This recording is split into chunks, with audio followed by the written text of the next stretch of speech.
We're back, people, and today we're going to film on the Miami Dolphins defense versus the Packers. And I actually think they played pretty well in this one because most of the scores that they gave up were just really good starting field position for the Packers, whether that was, because of two special teams plays or the offense would have a turnover and they'd get great field position. They held them to field goals a decent amount, but overall I liked the performance. They played with a lot of heart, played aggressive, played with a lot of effort. I don't think the game plan was that bad from Boyer, and they really, honestly, they need to carry this team to a win with Tua out, especially versus the Patriots. Like, Tua is undefeated versus Patriots, but in a lot of those games, those weren't Tua's best performances against Patriots. It was a lot of the defense playing some of their best games, so hopefully they can keep that up. They're probably going to need to score, go back to their 2021 version where they're scoring a lot of points. But here, they do a really good job because this is right after a 93-yard kick return. Just watch Landon Roberts just close here. One of his better plays of the season. They try to sneak Christian Watson out of the backfield.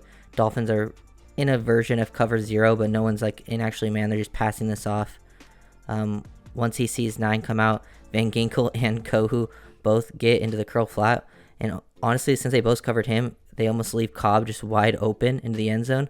But Roberts does a really good job just closing, taking that away, making Rodgers uncomfortable. And, after a 93-yard kick return, holding them to a field goal is a really good job by the defense. Another area where they continue to struggle is just allowing, because they go man-to-man on a lot of third down situations, it's 3rd and 8. They just allow Rodgers to escape. And since, they weren't expecting Rodgers to be, like, super mobile, he's always been a pretty mobile QB, very good in the pocket, escaping, creating time. But they don't give a spy to him. Usually they have a spy. Everyone's man-to-man. Chubb almost gets there. Unfortunately, doesn't finish the sack. I think this is one of the better things that you'll see from this team next week against the Patriots is finishing their sacks. Mac Jones is not very mobile coming out of the backfield, and they've gotten a lot of pressure on him in the past. Like, they had that strip sack to begin the season. I think if they're getting pressure on Mac Jones, they actually have a pretty high chance of winning this game. Just, they didn't expect Rodgers to escape so much. They actually do a pretty good job with coverage on the back end. Everything's pretty much locked up. They get pressure pretty quickly from Chubb, Phillips, and then it's just undisciplined with the rush lanes, and then Rodgers is able to escape. He's a lot more athletic than people probably think at his age. This play right here from Holland is really, really impressive. Just keying the jet sweep, sees this, and basically just runs it down like he's filling the alley. He ends up getting his face mask hold too. They throw the flag, but end up don't calling it for some reason, even though he's like holding his face mask down. But he just sees this the whole way. As soon as he sees that motion, he's just peeking. He knows that this is coming, stays square, stays patient, and once the ball's flipped, he just shoots down, avoids the block, shows off that burst. His face mask is getting hold, and he's still able to get this tackle. So really nice play from Javon Holland. Been very good this whole season. People probably expected a little bit of a bigger jump, maybe to elite status. I don't think Holland has been quite there because he's still young, though, 2nd year. He hasn't quite taken the jump to elite, but I think he has that potential for sure. Dolphins go man-to-man, then very next play, 2nd and 5. This is a really impressive play from Eric Rowe because there's a miscommunication on the back end, and he's able to make up for this. So just watch Howard here. They try to pick Baker. They go into the flat with the tight end, and Howard thinks they should pass this off, and he should take it in the flat, which they do a lot, which, it would have been a mismatch, getting, Jerome Baker on a wide receiver, but Lazard comes open. They both take him. Rowe, who's kind of like playing almost like as a robber, sees this, closes fast, and then makes a play right at the catch point. So really good job making up for Baker's mistake. Howard is yelling at him on the other side of the field, but ends up holding them, not getting a touchdown. But they end up scoring on 4th down later on this drive. It just feels like when teams ever run play action down on the goal line, 4th and 1, like the team never has a chance. Like, they have Sealer lined up over the tight end here. No one else really in position. It looks like Riley is taking on the fullback, and he has the fullback man-to-man. I guess Sam Aguavon is the guy who would be in man-to-man coverage with the tight end, but based on his positioning, even if he recognizes this right away, he's not going to have a chance to get out to the corner. Like, no one's going to make a play on this. Just pre-snap positioning leads to this touchdown. No one has a chance. Sealer's lined up over him, but he's not going to be in man-to-man. And then Holland goes in motion with this tight end. So clearly he's man-to-man with that guy. Riley takes the fullback, tight end. Easy touchdown. Packers went for it a lot on 4th down. This time 4th and 1. They try to take the deep shot. Dolphins were pretty, every other kind of stop against this. They were doing pretty good for a while and then gave up some, they gave up the touchdown and they gave up another one later. But this is pretty good coverage. They try to go deep with Kohu against Kohu. Kohu had a very up and down game. He gets a pick in this game. He started out very slow. He gave up like his first like 3-4 catches getting targeted, and then really turned it around, playing better. This is pretty good position, like against Christian Watson, who's very, very fast down the field. He stays in pretty good positioning, stays in phase. This ball would have had been perfect to get completed. They get just enough pressure on him, and you got to think Kohu is probably expecting, you know, a route on 4th and 1 that's probably not going to be a vertical, and that's what they go for. And Rodgers just misses Watson, but Kohu in pretty good positioning, making it a tough throw. And overall, pretty solid recovery there from Kohu, like throughout the game, giving up those catches early and then making plays later on. I think one area where I have to give Boyer some credit, what he's done better than Flores for this defense, is the run defense specifically. He's allowed the guys to play with a little bit more freedom, allowing them to one gap to penetrate into the backfield, especially Wilkins and Sealer. Because like with their formation, how they line up pre-snap, it's a very 2-gap looking set. Usually the 0 will 2-gap, and that's what they do. Like when Raekwon is in control, they'll have him 2-gap. But with Sealer and Wilkins, they allow him to either 1-gap or play 1.5, play with a little bit more freedom. With, you know, with Flores, you know, you saw him when they drafted Raekwon Davis, putting his arms out, controlling. That was like him mimicking a 2-gapping nose tackle, and that's what Raekwon Davis usually does for the defense. But with Wilkins, it's allowed him to just take over and absolutely dominate this season, take his opportunities when he has a chance to just shoot, get in the backfield, make a play. Like, and with how they align their defensive tackles pre-snap versus these outside zone runs, like these guys just have no chance to reach him. He's just too quick off the ball. He recognizes plays too quickly, and he's always finishing these tackles at the line of scrimmage, these run stops. So got to give credit to Boyer and give credit to Wilkins for honestly probably being the best player on the team this season. Like game after game, he has been dominant. Him or Tyreek Hill are probably the two best. He's definitely the best player on the defense this season, and I just feel like he's been so consistently dominant versus the run. It's like honestly taking me by surprise how good he has been. This right here was a missed opportunity by Howard. Usually don't see him dropping these types of interceptions. Like he makes a really good play too, because Dolphins go into cover 2 and he's the flat corner, but he's not really getting threatened by anything here. He just gets out and he sees the running back, and once he sees the running back not go into the flat but take like the angle route, he knows he can gain depth here, and he's reading Rodgers' eyes the whole time, seeing that he's trying to throw this down the sideline, and Howard just plays this perfectly but ends up dropping it. Because with how they did this, they thought they could attack, you know. This is a weakness of cover 2. The weaknesses of cover 2 are the hole shots out here to the sideline between the safety and the flat corner or the middle of the field. But with Rowe, they occupy this half-field safety with the tight end attacking the seam. So Rowe gets far to the inside, and they try to get this behind, but Howard makes a great play, just doesn't finish for the interception, which was, you know, unfortunate. Another drive where the Packers start in great field position, because this is right after the Mostert fumble, like right before half. There's only about a minute left. I think they got 1 first down, but then, you know, they do end up holding them to a field goal here. So the Dolphins did a great job in these positions, just holding the Packers to field goals. Right here, you know, man-to-man, Kohu playing outside leverage, knowing he has help to the inside, but he's still able to close, break on this, make a play right at the catch point. You love to see a corner playing with this confidence after, you know, he gave up like a bunch of catches to start off the game. I know I didn't show those, but they're just pretty routine plays, nothing too crazy about them. Just Kohu getting beat or being in a tough spot, but he just really made up for it. Understands where he has help. He's been a huge surprise for the defense coming in as an undrafted rookie, and has probably been the most consistent corner on the team, I think, throughout the season. Just pretty solid plays, and I'm really happy that he got his first interception of this game too. 3rd and 10 before halftime, they try to get out a quick screen, either get better field position, predicting the blitz.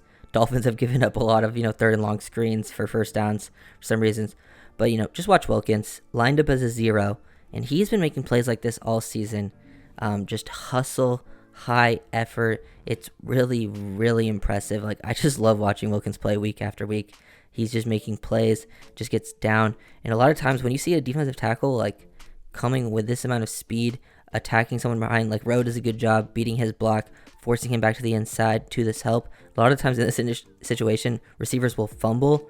So, I mean, those plays will come eventually, but just when Wilkins is playing with that much effort, it's pretty awesome to watch. 3rd and 9 situation, This is why the Dolphins don't go into zone coverage as much. They just clearly have a miscommunication problem on the back end. Like, these guys just leak out of the backfield, and no one is there to play, to have a chance. That's why they go man-to-man. Even though against scrambling QBs, like, they've struggled with it. It's just all the defenders really know how to play. Like, they drop this. This is like a version of quarters here.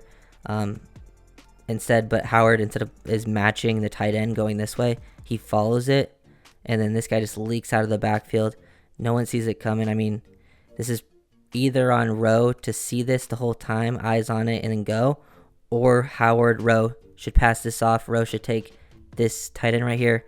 Howard take the running back leaking out of the backfield, but just too many miscommunication problems. I mean, they even had Lazard running in wide open over the middle of the field. This is why the Dolphins defense just really struggles. They have they don't have a lot of good communication on the back end to play zone, and I just feel like most of their players' awareness and strengths are much better in man than it is in zone coverage. This play right here is just an insane throw from Aaron Rodgers to Mercedes Lewis.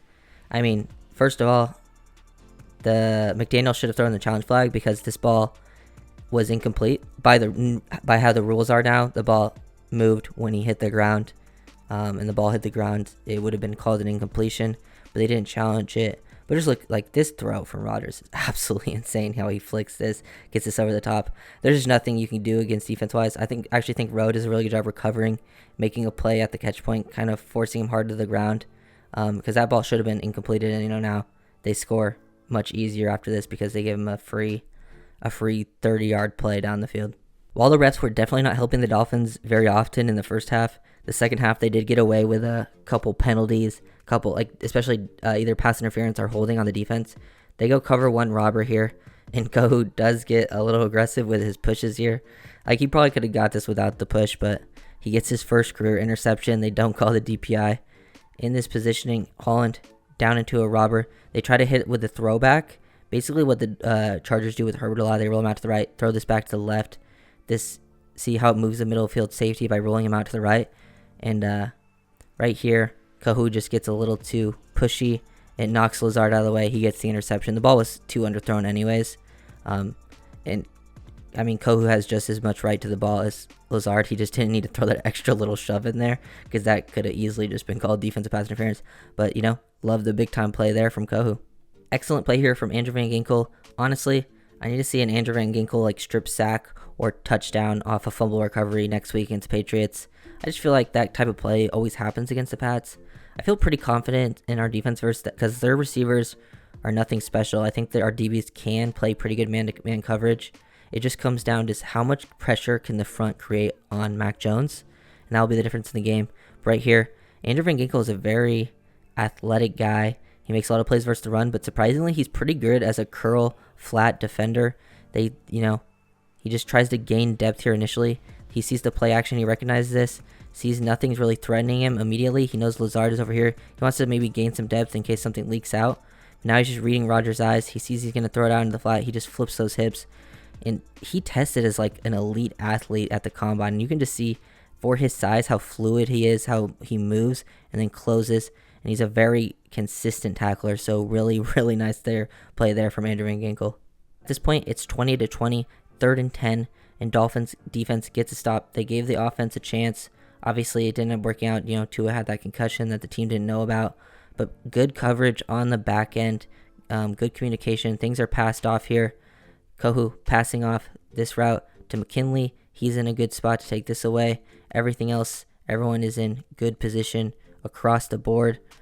Chubb gets pretty quick pressure here around the edge. Rodgers is just able to avoid it. Everyone else, he escapes and then throws this to Lazard, but good coverage. They force a field goal again. Just need to see this edge, the defense, finish these sacks. Like, Chubb is winning against these offensive linemen. The quarterbacks are just mobile enough to get away. They're feeling it pretty well, and he's winning quickly too. So either, someone else has got to clean these up, because this is what you see a lot of the time with edge. Either they're missing these sacks by getting around the edge. You got it, like a lot of the other times, elite edge, they'll have guys who just finish. Someone's got to start finishing these sacks for sure, or Chubb's got to finish them himself. Last play that I'm going to break down, because it's 23-20 at this point. They do end up getting a stop and holding him to a field goal, but I think at this point, this is the play that sort of like puts it away for the defense, giving them a field goal opportunity, and the Dolphins offense not getting the ball back with a ton of time. Obviously, it turned into an interception anyways. Defense did a good job holding them to a field goal, but this play really hurt because, they do a crackback block with Lazard here, and it just takes out 3 players. It's a 1st and 20 situation, and a pitch play gets 18 yards to Aaron Jones. This was kind of, a tough play to watch. Your 1st and 20. You hold them to a much longer field goal, and, the offense can possibly, have more time on the clock. Obviously, it probably wouldn't have mattered anyways, but just a play that you just don't want to see happen as an 18-yard run on 1st and 20. That crackback block just takes out 2 guys, and then Wilkins also trips over it. It takes out Rowe and Roberts, and then Wilkins trips over those 2 guys. You don't really see one receiver taking out 3 defenders at once, especially a safety, a linebacker, and a D tackle. It's just very unfortunate, and then it allows Aaron Jones to gain the edge here because Phillips gets crackbacked. They just double crackback and then have 75 out to lead. Very, very unfortunate. But the defense is gonna really need to step up. They've been playing a little bit better. I mean, not their best. They didn't have a great game versus the Bills. Their second half was much better. Versus the Packers, put in a tough position a lot with field position, and they did a pretty good job overall. And they just need to do what they did to the Patriots in week 1, what they've pretty much done the Patriots since Mac Jones has been there, holding them to not a lot of points, creating turnovers. And I think they can do it, honestly. They just got to step up. It's, I think, on the defense and basically the wide receivers to get the Dolphins to the playoffs at this point with Teddy at quarterback. I think Teddy can play serviceable enough, but I just don't think he's going to carry you to a win. He might make some big plays, but it's going to have to be a team effort for sure. So hopefully they can get it done. It's still not that impossible because they could get in by winning and the Jets losing this week. They could get in with 1 win. Even if they lost this week, they could still get in next week by beating the Jets. All they would need is the Patriots to lose to the Bills, which seems pretty likely. So if you guys enjoyed, make sure to like, comment, subscribe, and I'll see you guys next time. Peace.